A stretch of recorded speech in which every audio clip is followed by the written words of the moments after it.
Welcome to the Enlightened Misfits podcast, the space for entrepreneurs on a quest for unwavering certainty and purpose.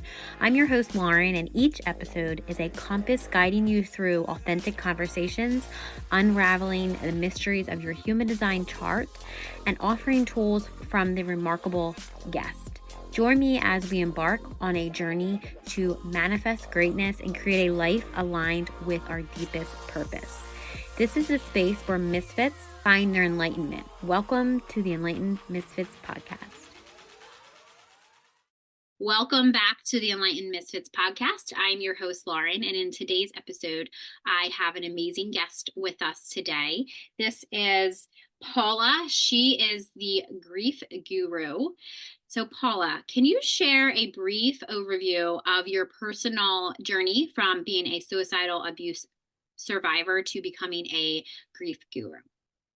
Yes, I certainly can. Thank you very much for having me here, all the way here in Wales, UK. Wow, Yay! your reach is amazing. Okay. Yeah, so the woman you see before you is, you would never have recognized me 30 years ago. I was a broken, terrified um, shell of a woman. I had been abused from the age of 7 by various people. And from the age of 17 to 21, I was in a very abusive relationship where I was beaten and sexually assaulted regularly, verbally abused, mentally abused, every kind of abuse you can imagine, really, until finally I had the guts to try and escape. And sadly, he came home early and caught me and attempted to kill me. And I survived that. Thankfully, I don't know what it was that stopped him. He was trying to strangle me. It was. I don't want to go into. I don't want to trigger anybody, but it was pretty, nasty. Um, but I managed to get away, and I found my husband, and he was my rock. He was my absolute everything. But sadly, even within that, even though you've got someone who is ready to save you, I wasn't ready to save myself. And so the self-harming started, the suicides, I think I tried 7 times. I've taken enough pills to knock an elephant over, I would think. But I'm still here. And it started to amaze me at some point. Why the hell am I still here? What is it that is I got quite angry actually because I wanted the Yeah. pain to stop, you know? Um, and then my last suicide attempt, I did actually die and they brought me back. But um, sadly, this is the irony. I was trying to take my own life because I couldn't deal with all the abuse memories and all the stuff that had happened to me at that point. And at that point, I was 26. Um, and the ambulance man actually sexually abused me in the back of the ambulance, thinking that I was Wow. going to die anyway. So what the hell? Um, but nothing came of that because there was no proof of that. So that kind of spurred me on to sort of, hang on a minute, I can't keep doing this Right. cycle of self-harm, this cycle of death, life. Yeah, I had to make a decision, and I made that decision to live. Um, so one day I just walked into the nearest psychiatric hospital and I just said, "Do not let me leave until you are convinced that I'm ready to live." And it took a hell of a lot of guts to do that. I can't even describe how that was for me at the time. I loved my husband so much, and I knew we were supposed to be together. But the pain, the horror, everything. Every time I closed my eyes, it was always there, and I just had to try and find a way of living it. And so they did. I mean, it was a horrible place to be, but I was there for 2.5 months. And eventually I told them everything about what had happened. And once I unloaded, it was like this huge weight. I was Yeah. ready to live again. I was ready. Um, and then not long after I came out of the hospital, I got pregnant with our son. which was amazing. It was like, this was it. This is the start of life. This is it. This is it. Yeah. I'm ready. I'm ready to be a mother. I'm ready to be a wife. And my son died when I was just 38 weeks pregnant, which was, can't even describe to you how, I mean, any mother whose child has died will understand the devastation that brought. Right. And yeah, the whole kind of thing, just, and then yeah, so from that, it was trying to claw back to life from Right. that. Yeah, really. And I did, and it was actually my son's death and the fact that he had survived for so long, because when he was born, they realized he had Pato syndrome, which is a very, very rare disease. So sadly, again, everything seemed to be against us. 3 years later, we found out that the hospital had actually kept his body to experiment with. Um, and that was just grief all over again. It was the horror of it, Right. you know. Yeah. So, and during this time, I had a daughter who has special needs. So our lives were very dark for a Yeah. long, long time. And but it was my son whose name was Jack. I'd like to mention my son if that's okay, Jack. Aw. Hi, And Jack. I know he's probably here with and it was the fact that he survived 38 weeks against all the odds. And Yeah. I just started to think, if something so small, somebody so special Yeah. can fight to live that long, who the hell am I to say no to life? Who Right. who who who am I to say no? So it was that really pushed me to become a therapist, become everything that I've ever wanted to be, an author. I've won awards all around the world. Um, I've if I want to learn something, I'll go and learn it. Right. You know. So I'm a therapist. I'm a holistic therapist. I'm a workshop facilitator. I'm a drumming therapist. I'm a grief. I became a grief expert over 20 years because, obviously, from my own experiences. Right. Um, and now I taught people how to become grief therapists. I just everything. So yeah, that's in a nutshell, which actually was quite a long nutshell. Sorry. Oh, that's okay. That Yeah. was that's it ish.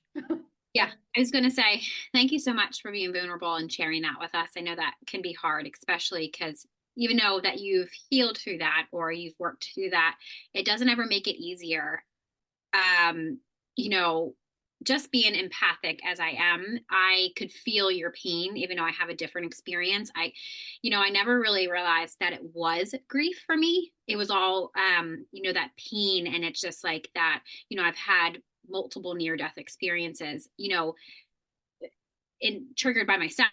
Right. So it's like, I definitely understand where it feels like, having my own daughter and it's like, this was my purpose to live 4 years ago, it never really made it. I feel like there not that many people, I feel like now lately are having the conversation about suicide and prevention and all that stuff. But if you've never really experienced that, you don't know. Like if you were to go, like if I were to tell my parents at the time, that I was having suicidal thoughts or I don't want to be here anymore, that type of thing, they would probably just put me in this hospital and they would probably not like really help me. So that's why I didn't express and talk about my thoughts. I went to a really dear friend that helped me through a lot of things, emotional healing, energetic healing, and realizing like I wasn't safe to talk about it with my family. Right. And I just recently started talking about it, like on this platform or just like with other people, because I feel like I feel safer now to talk about it. That's been 4 years ago and it's not something that I'm like, harmed myself, but I definitely can resonate. And I think a lot of people listening can resonate with grief and loss. And, I always think to myself, I feel like losing a child is probably, or a parent, I think it's probably the hardest thing that you would ever have to go through. Now, I'm fortunate that I have not lost a child or a parent. I've lost a grandparent that I looked at it as a parent, but you know, that would be the closest thing that I can relate to that. I know the other listeners, especially some of my clients, have lost kids, and I know, and I Yeah. can't. I can empathize and I can understand, but I don't know that amount of pain, right? So, thank you for being Yeah. vulnerable and sharing that. No, that's absolutely fine. You know, it's grief, sadly, it's not talked about. No, It's whispered in corners. It's whispered behind, it's almost like it's like the boogeyman, if you say it out loud, it's going to come and get you. yeah, The yeah, amount of people I've spoken to over the years who will say they'll mouth the word, you know, yeah, it's yeah. like, yeah, you can say the D word, Yes. it's not going to just come out and grab you. Or Right. Yeah. people don't want to say the word suicide or taking their own life because they Yeah. think, well, if we mention it, they might go and act on it. Right. No, you can't make them do anything. Right. If it's already there in their mind, and then they're going to do it anyway. And Right. sadly, that so many people come to me and they feel like they are responsible somehow for somebody's death. Yeah. And unless you are directly responsible for someone's death, then you're not. At the end of the day, it's their life. They will Right. do whatever it is that they choose to do with it. Right. And it's like people say to me, well, if someone had come to you when you were feeling suicidal and self-harming, and they'd said, don't do it, would you have stopped? Well, of course I wouldn't. Yeah. you know Yeah. because It's like you I'd want to do made it my more. decision. Yeah. Yeah. And it was my life to take. And I thought in those moments that I was doing the world a favor Yeah. by not being here anymore. Yes. And there was nothing that anybody could have said to me at that moment to convince me otherwise. Nothing, Yeah. so but it is sadly it is trying to convince those that are left behind who are having to deal with that trauma, and it can take as long as it takes, but yeah, people do get there. Yeah. There's a lot of Yeah. hope for And you're a, people. and you're a prime example of, and so am I too, that, it takes a lot of hard work. It takes dedication. It takes support. It takes counseling, therapy. Like therapy was something for me, that did not work. I tried everything and, working with an energy healer, working with somebody that was very spiritual, very like, let's heal these traumas. Let's heal these wounds. Like, you know, a therapist just telling me, now, a holistic therapist, I think she might have been holistic therapy, but it was not like, okay, sit down and write this and sit down, like the typical Western medicine, Yeah. therapy, because that never worked for me because my mom stuck me in therapy. She stuck me like, with all these people that would just try to feed me medicine. And I'm just like, this is putting a band-aid on it. Like, then I stopped taking medicine because I was like, I'm not taking this. Like, this is amplifying my thoughts. These are making me have darker thoughts. Like, it's not, I need, like, if people are like, that's the thing too, when people are asking for help, they don't need, these doctors to just be like, this is your problem, or let's talk about your problem, here's a pill, like, because that's not going to fix it, and that's just going to make, antidepressants only work for a short amount of time. Like, it's the deeper work with like the actual therapy and healing that I've noticed. Not that that I can speak about medical advice, but like, that's just from my experience what I've noticed. And I actually was just on a grief, there was an event that I was invited to speak about grief, through human design, and I have healed my own wounds through my own human design, but she had this event, because grief isn't spoke about. It's, and sometimes I realized my own therapist, like my own therapist and my own, energy healer had said, I think you're addicted to the grief about it, like around, what you've been through. And I was like, that's interesting to look at it that way. And it is true, because I was addicted to the shame. I was addicted to like constant, those, victim mentality mindsets and all that stuff. And I didn't realize that until having that awareness was like, wow, people really are addicted to that grief around it. And to understand that is amazing. It was amazing for me. And I think a lot of other people that I've talked to. So yeah. Absolutely. Yeah. I mean, I have, I've been looking at a lot of grief groups, on Facebook and various places, and you do come across a lot of people who will say the words, um, "I will never get over my grief. I Yes. will be grieving for the rest of my life." Yeah. And it's not my place to challenge that, unless you want to be challenged on that. But I understand that. I do understand it. Yeah. When you're in it, it's almost impossible to see the other side of the rainbow. Right. It's impossible to even contemplate life. It's Yeah. impossible to contemplate happiness, joy, smiling, sex, anything. It's Right. impossible, Right. when you're in that, and I really hear you about what you were saying about that just talking about something, it didn't quite resonate. You needed to the spiritual side of things, Right. absolutely, because and that's what I do. Because I learned very quickly when I was counseling people that talking just wasn't enough. It kind of constricted them to this. And don't get me wrong, I'm not saying counseling doesn't work. For some people, it actually, yeah, fine, it does. But what Right. I find time and time again is it's never, ever just about the grief. Right. Ever. I've never had a client where it's just about the grief. It's always something else as well. It's whether Right. that's learnt behavior, whether that is some kind of trauma that they've not dealt with in the past. It can be absolutely anything. And if all they're there for is to talk about their grief, then it's basically, yeah, we're going to stick a plaster on that and hope for the best, cross our fingers. But Right. you haven't gone deeper into your healing.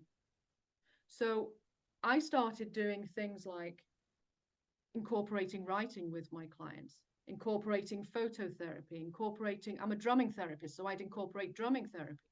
I would incorporate music therapy. Anything that would widen their creativity and widen their healing way. Right. So if that didn't work, let's try this then. See how deep we can go with this. And I realized very quickly that if you heal the mind, body, and spirit, which is Yeah. very, very, very important, Yeah. then you heal the whole person. You can't heal one without the other, you know? Right. So yeah, I absolutely hear you about that.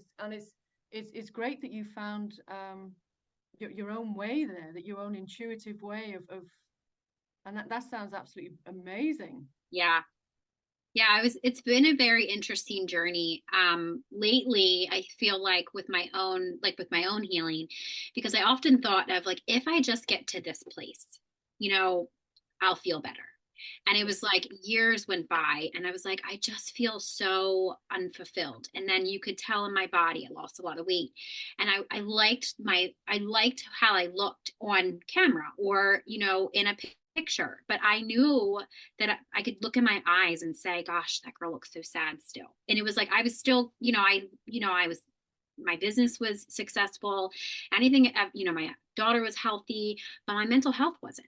It was like I still was depressed. I still felt like body shaming myself. And it's just like, if this just got better, and it was just like, there was just like this aha moment again that I had, that I was like, wait a second. Like, I've, 2 years has gone by. I have this huge growth. People would notice. And it was just like, I didn't notice of myself. And then it was like, I have to start working on my mental health again, kind of going back into like where I started. And it was like, I would always tell myself the same thing. And it was like, I stopped telling myself that. So it was like, now I was going to the subconscious and switching that stuff. And that's why I always, help my own clients. I'm like, look, there's a belief down there. If you don't know where it is, like, obviously we'll get there, but there's a belief that somebody told you something when you were a kid, or, maybe it was some type of, just a normal fear that you had that you're still telling yourself to this day. And that was kind of like where I started. When you said writing, I love journaling and writing stuff down, especially now because I can go back and I actually can see and prove to myself, because my ego is telling me, well, no, that's not true. That didn't happen, or you can't do that, or whatever. And it's just like, yes, it is. Like I can now read it because I wrote it. Like it was me that wrote it, Yeah, even though yeah, I've yeah. had those experiences. So I would be curious to hear, and I'm sure the listeners would too, is when you said writing, what kind of writing technique do you have people do? Well, it's very intuitive to start with. So Okay. the program that I have is it's called Embrace Your Grief and Be the Author of Your Own Healing. And Oh, it's over 5 months, 5 to 6 months. And it is very intuitive in the beginning. The first 8 to 10 weeks is very deep diving, very kind of, it's looking more at the therapies so that we really get to the core of the problem. And then okay. the next 3 months is I created lots of writing exercises that tap into your subconscious, that go beyond what you really think, go beyond what you really believe.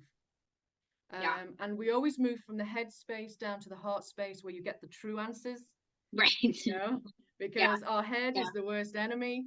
Yes. Um, and it's where your ego is. It says, oh, you don't really want to write that. And yes, Yes. you do. But Yeah. you see what? So nobody knows the questions until I actually say them. Nobody knows the exercises Oh, until I actually start working with them. And then I start adding, because my program is tailored to that unique person, because I okay. use spirituality, I work with the angels a lot. They tell me stuff, I channel that in, and then I'll ask them, what questions do I need to ask to really get to the problem? And they'll say, ask them this. Yeah. So there are specific questions that there's a 3 months worth of exercises, but within that, I then add in everything that's specific to that person. And then when I work with the writing exercises, they don't know them until I actually ask them. And then Oh, they're coming from interesting. their heart space instead of their head. Right. Because their heart Because, knows the answers. yeah, the heart knows everything. The heart space is your best friend, your head is your worst enemy. Yeah. Because Yes. your head is, um, it's where your self protection is. It's always in self preservation mode. So if you know the questions beforehand, your brain is already saying, "Oh, I don't know if I want to answer that one right. Oh no, no. If you really answer that honestly, that's going to hurt you too much. Or if you answer that way, then you can kind of skip the feeling that's going to come with that. Right. Does that make sense? So Yes. so that's why I tend not to tell people anything Right. on Yeah. that score Yeah. until I'm sitting with the client and I can intuitively channel in, check in, connect in with what's going on for them, and then we work from that. Wow. Yeah, I was yeah, gonna say that is definitely, and I'll make sure that you that in the show notes here on YouTube and in the actual podcast, they people can make sure that they can connect with you. I think yeah. that's amazing when it's like writing therapy because it's more of like not journaling from, like what you're going through or answering questions. I feel like sometimes that could be very surface level because Sure. I notice when I do that with my clients, I'm like, these are 3 questions. I want you to reflect on them, in meditation, ask them before you go to bed. Your subconscious will tell you, ask your heart, all that stuff. They won't give me, I've noticed that. And that's actually interesting that you say that because maybe I won't do that for home, like for them to take and do at like home. I should do it in a session because I feel like maybe I will be able to help them more if, you know, Yeah, they don't absolutely. get to give me surface level stuff and I'm reading it and I'm like, Yeah, this is not, and I'm not judgmental about it, but I know it's deeper. It's like mhm, because of blah blah blah. And then I'm just like, no, like where it comes from is like, oh well that my boyfriend did this or like my boyfriend did that. And I was like, but what childhood wound is it bringing up? Like what is it triggering? Because your boyfriend wasn't with you when you were childhood. I mean, maybe he was. I don't know. But he probably wasn't. He's not the reason why. Or it could be like past life stuff, like sure. stuff that you've carried through lifetimes that, you need as wisdom, not to hold you back. So it's Yeah. interesting that I've done this all my, like when I was going through this, and now currently going through the shamanic path. It's very intense. But it's like I needed to do this for my own deep healing, because I was holding like a lot. I have a deep shadows for myself, like past lives and stuff that I know I need to work through. And I was very like resistant to it for, I don't Yeah. know what reason, Yeah. just Yeah. probably fear, maybe. I don't know. But I feel like it's really helping my clients too through healing sessions, because I'm incorporating that into uh, the shamanic path, which is very interesting too. Yeah, that sounds amazing. That Yeah. does sound amazing. Yeah. Yeah, so I mean, with the writing, it is it's one of the things so that it saved me. Yeah. I mean, 2 weeks after Jack died, I sat there doodling, and I just started writing a story, and within a few months that was my first novel. Oh, wow. So it was like I know the power of words, and I know the power of writing.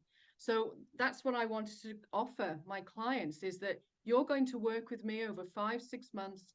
And at the end of it, you're going to have your grief journey in front of you. And what you do with that, we can then create a book if you want to. If you ever Right. wanted to Yeah. have your own book on your own bookshelf, and it's for your own healing. And from that, you can look back on that, or you can share it with friends or whatever, or with the world. Why not?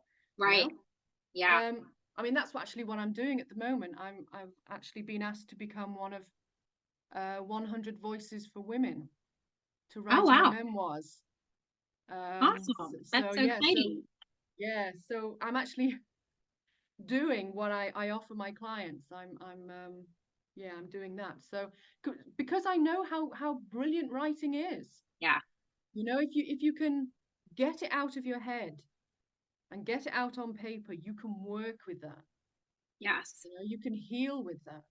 I actually did a live last week, a little workshop on sleep, because a lot of grieving people, they struggle with sleep Yes. for various reasons. Yeah. Um, and one of the first exercises I do, it's teaching them to just get it out of your head. Ask yourself, at the point that you are thinking of going to sleep, Mhm. ask yourself the question that is prominent in your mind. Right. Write it down. And that could be anything from, you know, I can't stop thinking about my loved one. What should I do about it? Or um, I I hate not sleeping. What can I, it can be absolutely anything.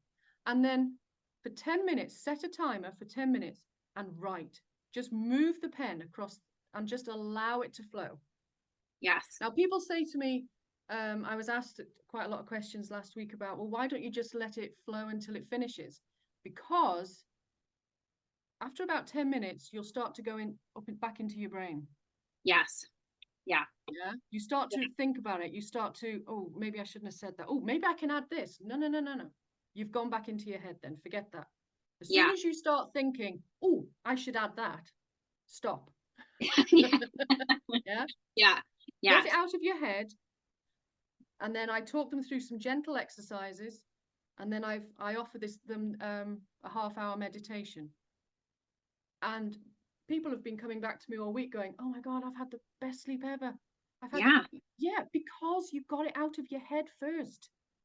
Yes. It's a Yes. simple exercise like that. So everyone listening, if you want details on that, I can, get in touch. It's easy. Yes. I was going to say, I want to piggyback on when you said, the question, I never really knew why I asked this question to people, but I ask it to myself all the time, especially if I'm having trouble sleeping. Mhm. I always tell people, like, especially in my magnetic message program that I'm building right now, I ask people, what is keeping you up at night? And I never really know. People ask me, why are you asking me that? And I was like, well, I don't know why I'm asking that. But then I realized that is what's holding you back. That is what your body or your heart wants you to heal. What's keeping you up at night? Like, that's literally when you said that before you go to sleep, to ask yourself, like, why can't I sleep? Or, what do I need to know about? That's like that theta, that right before you go to sleep, that's your subconscious kind of bringing Yeah. up Yeah. definitely. or it's like you have nightmares about something, or, I'm a lucid dreamer. So it's like sometimes I wake up, I'm like, I'm tired. Like I just want to go to sleep, or like sleep, but it's more of like, I'm dreaming all night for like Yeah, whatever, sure. for Yeah. whatever reason. So yeah, that exercise that you had just explained, I think that would be like really powerful, What I'd like to say on that, I mean, that's a very good question to ask. What is keeping me up at night? But for me, that seems a bit broad, if you don't mind me saying. Try Oh and yeah. be more specific. Try and, get deeper into it. What is it? Be more specific with the Right. question. Am I scared of the nightmares I might have? Or am I scared that I won't wake up? Or am I not sleeping because so and so's not lying next to me anymore? It's try and be Yeah. just that little bit more specific. And it's about just taking a breath and breathing into it. And Right. the question will be there straight away. It'll pop into your head if you allow Right. it to come, you Yes. know? Yes. And That's that is the one question you need to ask. yes. Definitely. Especially if people have trauma around nighttime. So it's like, were they Oh left gosh, at yes. home at nighttime? A lot of my sexual abuse happened at nighttime. So, it was, or when I was going through the first part of my spiritual awakening, it's like spirit has you up those hours because you need to get messages, you need to have downloads for whatever reason at that time. Like, Yeah. it's just like, so I was always journaling and writing those down because it was stuff that I needed for my own guidance. So, Yeah, yeah, yeah. people say, I'm up between like 2 and 4. I'm like, oh, it's probably, you could be getting, light codes, new downloads. Like there's a reason why it's, you always wake up at 444, or like the different numbers, like those Oh, means. the angel numbers. Yeah, Yeah. I love them. Yeah. I was going to say, I work a lot with the angels too. And, it's usually if it's with a client that I need to work with, it's like it's funny. And my boyfriend always says, last night, there was just some conflict going on. And I feel like I tell them when they're here, I feel like somebody is like touching my arm. And he just randomly said before we went to bed, he said, I feel like somebody just touched my arm. And I was like, oh, it's probably one of my spirit guides, or it's probably like the angels to say like, I'm here and it's okay to go to sleep, that kind of thing. Right. So it's like that reassurance I feel like that we need, that gives us that okay and that permission to, it's okay to go to sleep. Like you're not reliving, you're not going to have to relive it, your trauma constantly, because I feel like that's a lot of the times for me, and I think the other people listening could, and you as well, that's when those thoughts stick in, like, that stuff that you've been through. It's for whatever reason, it happens when your mind's calm and you want to go to sleep. You want to relax. Yeah, It's like, yeah. no, not here, The sister. brain is the brain is a bug that time. Yeah, Yes. yeah. So So sleep is is yeah, important for healing. Yes. absolutely. It is Yeah. very important, but having the right sleep, one of the things that I was talking about last week in this live was society puts so much pressure on people on a conscious and subconscious level. Yeah. So, and I've been brought up with, well, once you hit adulthood, you should have between 7 and 9 hours sleep. And if you don't get it, there's something wrong with you. Right. I mean, how many people can relate to that? Oh, you wake up, go, oh my God, I only had 6 hours sleep last night. And I feel so tired. Well, you've already changed your mindset into Right. believing that you're not going to make the day, or you're going to be tired. You're telling yourself the stories already. Yes.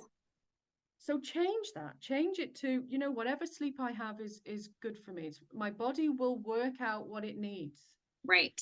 So sometimes I'll have 4 to 6, 7 hours sleep, whatever. Sometimes I'll only have an hour. Right. And Yeah. my body will work it out. And Yes. then another few days and I might have 10 hours sleep, whatever. I trust my body and I listen to my body all the time. If I need to rest during the day, I'll rest during the day. Yes. I love afternoon cat naps. Oh yeah. That I just was brings. gonna say I'm a projector, and after finding out I'm a projector in human design, I'm not sure if you know about much about human design, but I'm, projectors need to sleep. And it's funny, I made this meme one day and it was like, projectors are here to take naps and rest a lot. So it's like I work for 2 hours or 3 hours and I love to take naps. But when I was working, in my 9 to 5 job, I was a high risk OB ultrasound tech. So I worked 10 hours, I worked 12 hours. I was exhausted. I worked 2 to 3 jobs. And it was like, I just wish I could take a nap right now. So now it's like, 2 o'clock in the afternoon or like 1 o'clock in the afternoon. And I'm not, sometimes I miss when my daughter would take naps because I would just take a nap right with her because I'm like, I'm tired. And it's like and those 2 hours of like my body just resting, I have energy for like the rest of the day. It's crazy. I know some people can't nap. But I'm like, I think you're weird if you can't take a nap. Like all of us should take a nap. It took me a long time to learn how to. Yeah, I was going to say, and to trusting your body is the biggest thing, because society has a lot to answer for. I mean, the amount of pressure that they put on people, and you can't do this, you must, you have to behave like that, you have to say, honestly, forget it all. Just be your own self. That's what I say. If you listen to your own body.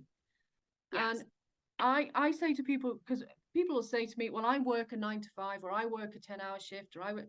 Okay then, but you're not working every single moment of that day. There are moments where you can sit down for 5 minutes and do some breathing exercises and bring some oxygen back into your body. And then that relaxes your shoulders. It relaxes your body and your mind. That is a rest, Christ, I've had people go and sit in the toilet, right? If you go and sit in the toilet and have that 5-10 minutes, who cares what people think? If they think you've got diarrhea, leave them to it. Doesn't matter what they think, Just sit in the bathroom and take some deep breaths and just Toilets are actually quite comfortable places to sit, They're not because it's quiet, nobody's bothering you. And I've had women sort of saying, well, can I sing? If you want to sing, if you find singing relaxing, sing. Go and sing in the bathroom, because it's beautiful echo. Why not? And just sing and just allow that rest, that gentleness to fall on you like rain. Just allow it to be. Yes. But it's the problem people tend to have all the time is they think they should. They think they have to. They have to comply with rules. Who the hell made up these rules? If I ever meet them, I'm going to kick them to death. I say that all the time. It's funny that you just said that, because I'm like, when somebody says, well, you should do that, I'm like, who's should and who's they? Like, who's that? Because I always tell them, you should just shut the fuck up. That's what I usually say. I'm like, maybe you should just shut the fuck up. Absolutely. The word should be taken out of your vocabulary. I hate the word should. I hate very triggering. I always, whenever I hear clients saying, well, I should behave that way, or I should have got over my grief by now, or I should be doing, and I say, okay, how about we change it to, I would like to, or is this good for me if, or, it's about just changing your words. Words have power. And if you use these rules words, I call them, these society's words, you add so much pressure on a situation where it's already stressful, it's already tense, you're already going through trauma. So why are you being your worst enemy? Be your best friend. Right. I think that's what people get when they work with me. You become your best friend. Love yourself enough. Keep looking for your best friend, your lover, all that. That's you, right? Be your best friend. Be your own lover. Be who you would love to be with you. If that makes sense. So we are so quick to look after everybody else, tell them all the right things that they want to hear, and we're always there for our friends and our family who need help and support. And yet when it comes to us and giving it to ourselves, we start to question it. We start to wonder why. We start to maybe only give ourselves a little bit of healing there and here and there. It's not consistent, Right. and it's Yeah. like, why? If you can give it, you can receive it. Right. You Yes. know, it has to be a two-way thing, and sadly, I do meet a lot of people who just don't receive. They won't. Yeah. You know? Yeah. And I think like speaking about the receiving and giving and all that stuff, I feel like, for me, it was more of my wounded feminine energy or wounded masculine, whatever, like at the time, whatever that was, and I think, to be able to receive now, like I'm a giver, most of us are like, I give, and then, my cup would be empty and it's just like, I can't give anymore. And that person that I was giving to it wasn't equal energy. So it's like, well, I'm expecting something from somebody that's not even able to give that to me. Right. So it's like, I then was like, well, I'm going to do something different and I'm going to stop giving it to that person and give it to myself. And then we have matching energy. It's myself versus myself. So it's like, and understanding that kind of like theory and logic, I was like, wow. So if I stop giving it to people that don't like deserve it and just give it to myself, I have all the energy that I need. Yeah, definitely. It's crazy how that works. Well, yeah, but one of the things that my clients will hear me say all the time is, you cannot give from an empty vessel. Yeah, that's You true. can't do it. Yeah. It's an impossibility, and the other thing that I sort of, if people don't get that, then I'll use this one.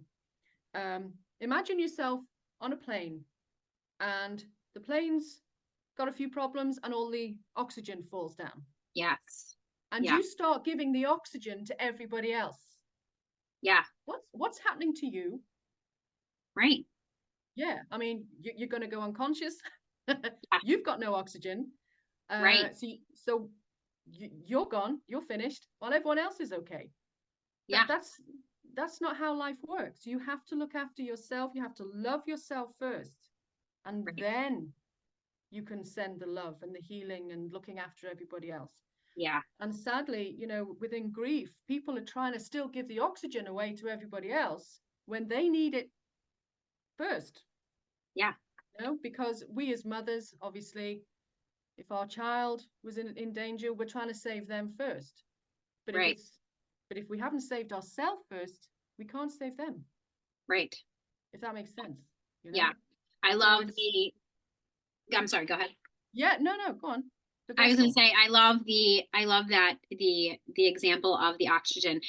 I always said to I think I was talking to a client maybe or a friend, and I said, here's the thing, society tells you one thing, but it's okay for like, you're on an airplane and they tell you that example that you just gave us. And why is it okay for that? Like, they tell you to put your mask on first. So why can't you do that in every aspect of your life? Why is that not okay?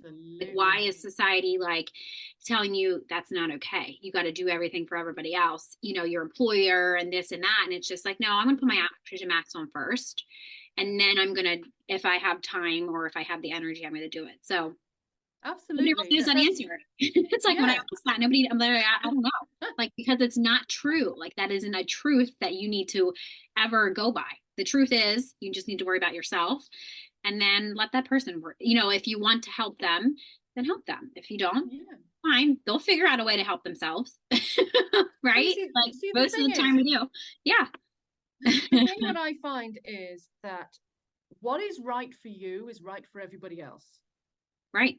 It has a knock-on effect. So when you're in a good place, your energy vibrates outward, and then everyone else feels okay. You know what it's like when you walk into a room and everyone's smiling, you feel that energy. You pick it up, you smile. Yeah.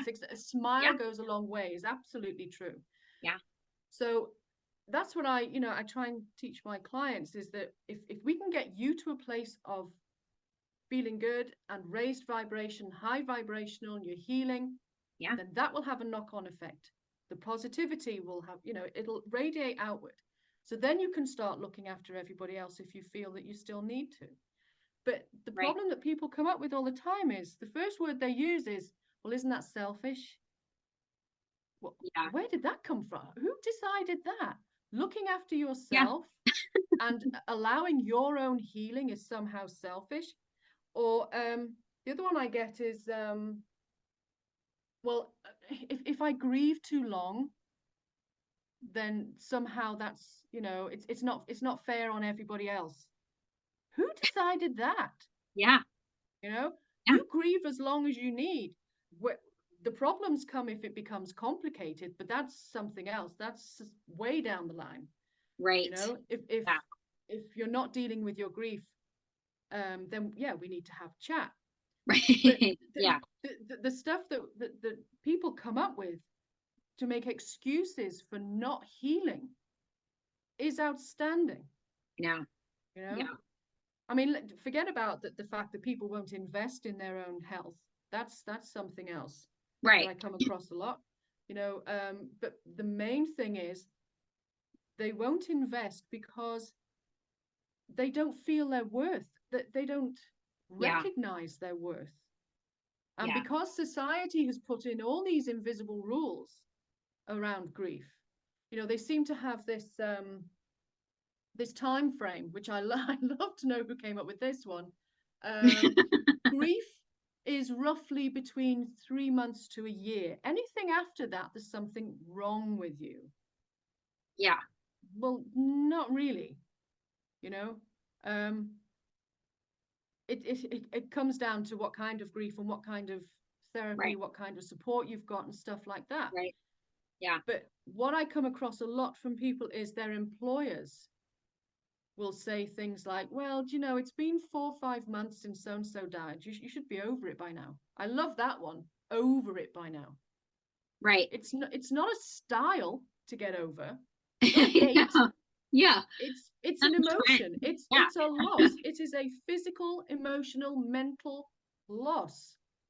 Or if And it's like it's the 2 days was, I remember, if you like lose somebody, it was like you get 2 bereavement days, and I'm like, what the actual fuck is that? Like, what?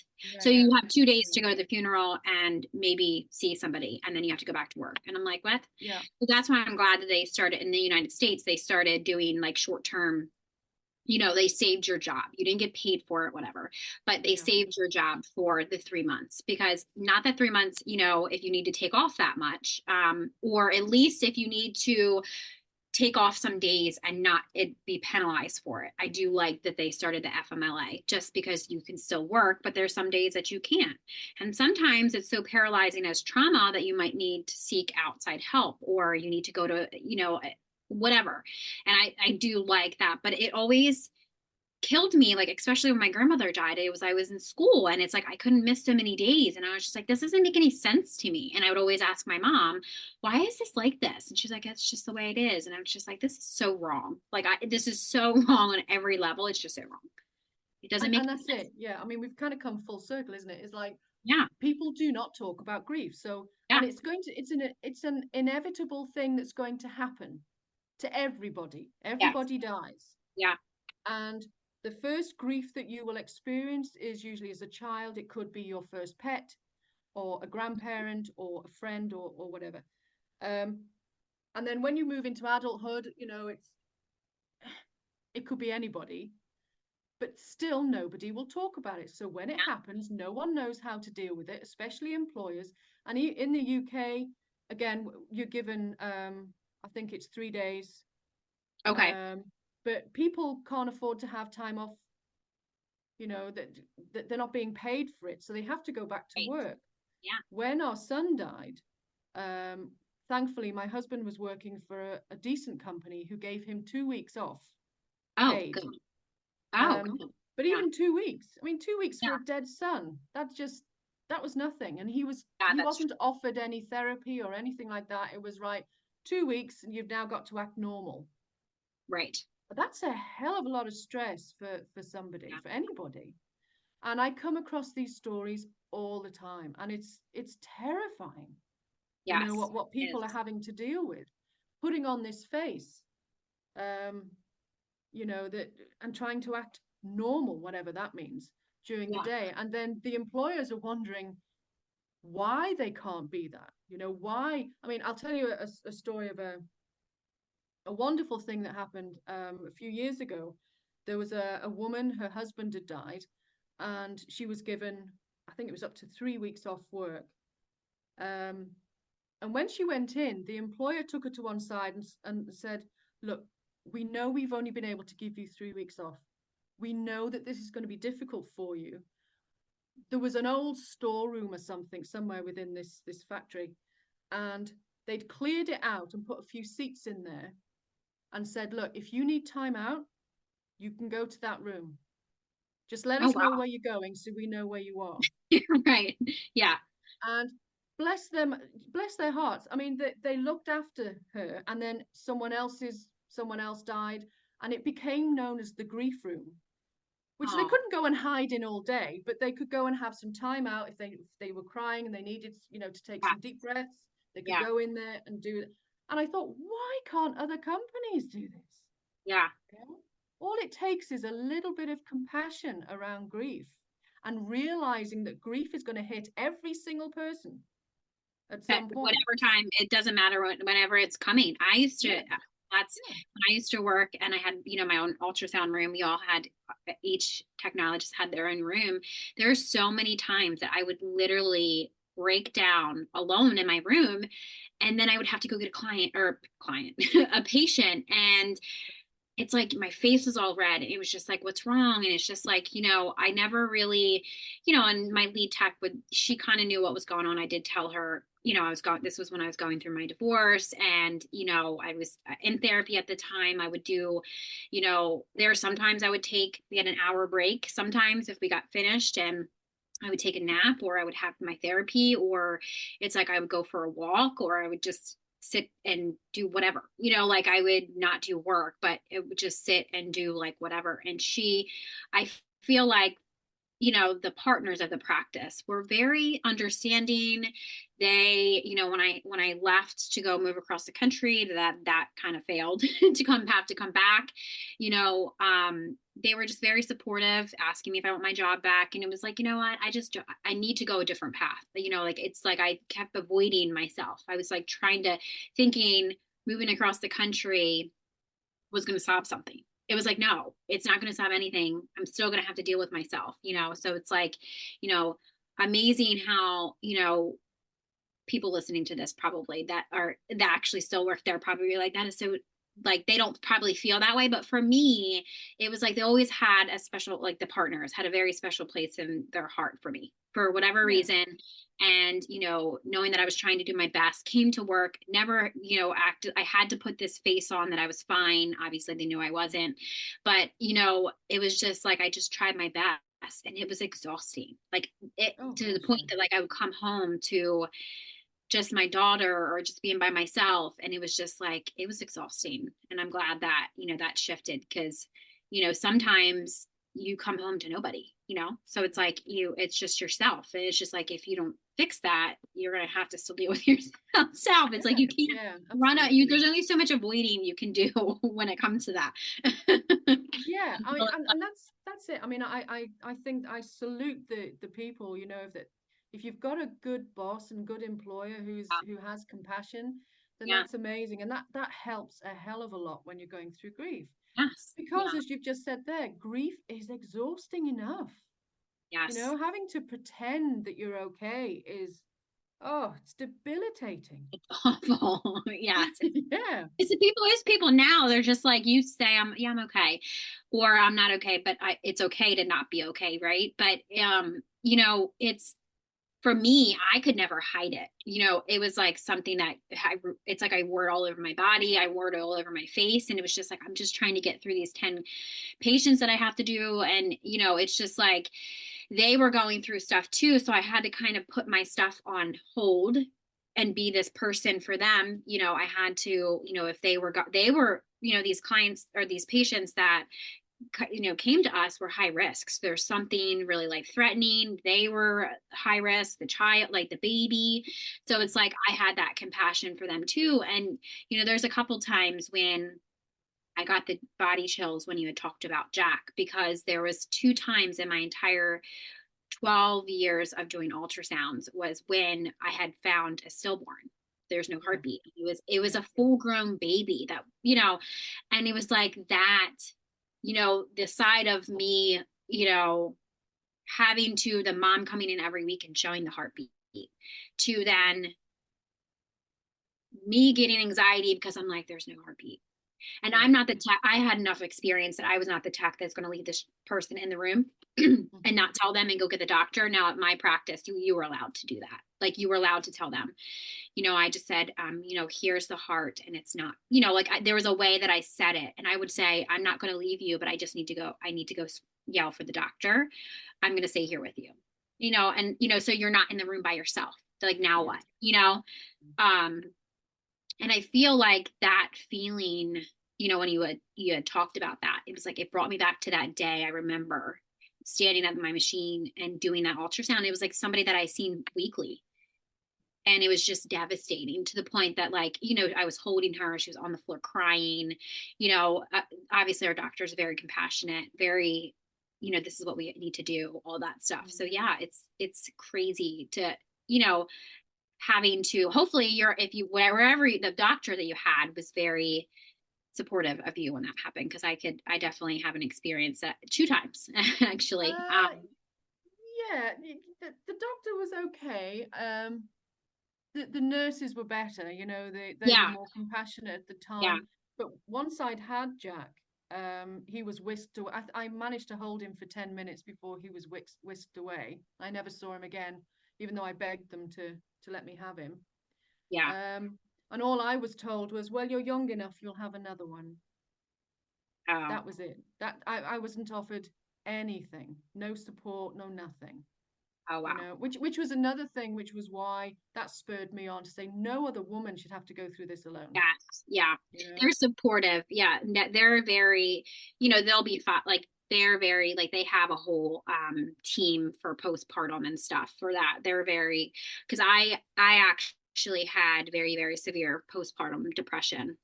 Right. Honestly, I think it was more of like, of course, they just wanted to give me a pill. I have to do this. I have to take this. And I'm like, no, I'm going to therapy. So there was a different type of therapy that I did for that. And I feel like I did that through my pregnancy. It was my situation. It was with my ex-husband. So it's like, it was my abuse system or abuse situation. And just, those thoughts coming up of like, I'm not going to be a good mother. Why did I picked a shitty partner? And it's all like, now understanding that back, understanding just the circle of life and just everything that I understand now. It's she picked both of us. There's a reason why she picked me, and there's a reason why she picked her father to come to earth. So obviously she needed something from either one of us. So it gave me so much more like, okay, so it's not me that has to take that blame, because I took the blame of like, sorry that I gave you such a shitty father, but it was like, no, she picked him, that she had the choice to come here, just like all of us, even though a lot of us don't believe that we all choose to come here for whatever reason. Yeah. I believe that. Yeah. I can remember some of my past lives. So it's, yes. Yeah. And you don't understand that until you have your past lives, right? Yeah. It's just that we're not born with awareness. I always say to people, they're like, well, how would I know that? I'm like, you wouldn't. You're not born with awareness. You're shown your entire life in your mom, but then the memories are gone. Like, you're not shown that. There's a reason why, because how that life would be so easy if we just knew everything. Well, that's it, Right. and this is sort of just shifting to something else, because I also do a lot of angel channeling and angel card readings and things, and people say to me, oh, can you tell me my future? No, it's not my job to tell you your future. Right. It's nobody's job to tell you your fuure. Yeah. Anyone who sits there saying, anyone who says, oh, you're going to meet a so-and-so stranger, you're going to go, no, it's for you to live it. Yes. It's for you to experience it. Yeah. And embrace it. Yeah. In all its glory, in the good times, the shitty times, everything. Yeah. Embrace it. Yeah. And because they're all learnings. Yeah. And people have said to me, of all the horrors that I've endured, they said, well, what would you change? I said, I wouldn't change a thing. Yeah. You're right. Not one thing, because the loss of my son created this. It set me on my journey to be an author, to be a grief therapist. It set me on my journey. I wouldn't have had my daughter if Jack had been born, because he had so many issues. Yeah. I have my beautiful daughter now. I wouldn't change anything, because everything that happened to me created this strong, powerful, high vibrational goddess that you see before you. Yes. So why would I change?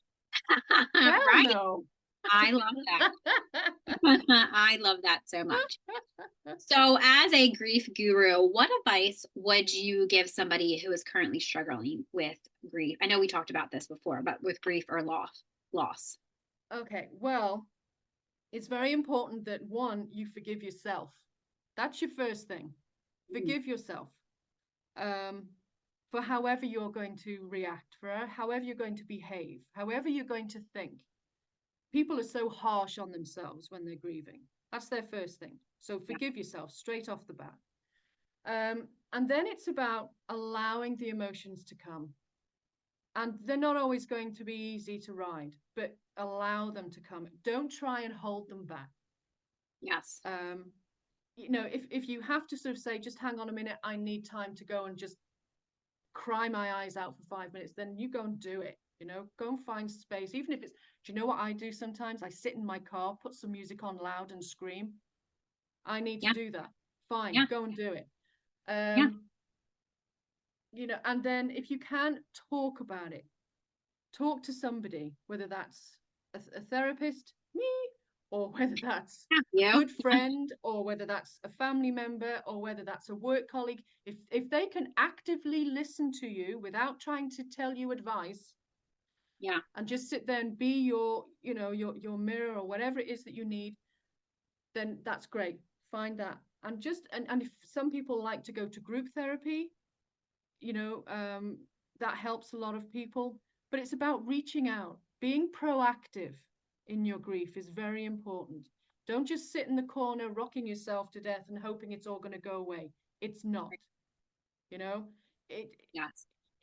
have to embrace it, which is why I called my program Embrace Your Grief and Be the Author of Your Healing, because you have to feel it to be able to heal it. I love that. Feel it. Feel it to be able to heal it. So how can people get in contact with you? I'll also make sure your links are in. Well, I have my own website, and one page is dedicated to Grief Guru. Okay. But mainly I am on Facebook. I have a personal page, Paula Roscoe, Grief Guru, and the other one is a private page for women. And I'm also, so they're the main things to get hold of me on there. Okay. I've also got a YouTube channel. I keep forgetting I've got a YouTube channel. Yeah, but I do lots of little tiny videos as well. Oh, okay. Yeah, I'll make sure that everybody, the listeners, can get a hold of you that way. Yeah, I'll throw all the links at you. Yes, thank you so much. So thanks so much for joining us today with Paula on the Enlightened Misfits podcast. If you enjoyed today's episode, don't forget to subscribe. You can leave a review and share with somebody that you feel that will gain knowledge from listening to this episode. Stay tuned for more captivating conversations in the future. I hope you have an amazing rest of your week, and I will see you next time.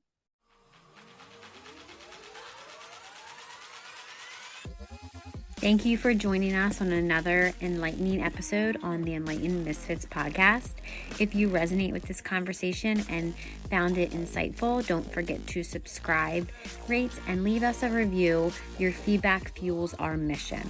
Remember, your journey to unwavering certainty and purpose is ongoing. Stay connected with us on social media, and let's continue this conversation. Let's manifest greatness in our lives. Until next time, this is Lauren from the Enlightened Misfits podcast. Stay enlightened, stay inspired, and keep manifesting your extraordinary path.